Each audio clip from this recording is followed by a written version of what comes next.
You like to talk about emotions? No. Is a negotiation all about money? I secured a lot of money for my client. My client was fighting for a house in the divorce settlement, and I got 70% of the house. Am I a good mediator? Am I a good lawyer? If the person is still unhappy, I'm not doing my job well. Aggressive approach. That's another one that is very used in the business world, in the legal field, right? Aggressive. I'm gonna be a bully. I'm gonna be aggressive with my negotiation. So using intimidation and threats can backfire, leading to resistance and negotiation failure.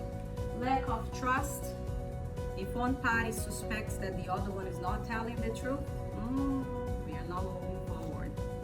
I'll tell mom and dad syndrome. This happens all over the world.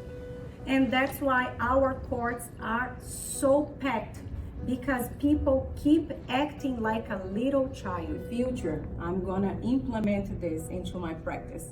In the future, I'm gonna be a better person. ADR, the future is now. Now is the best time to make a change.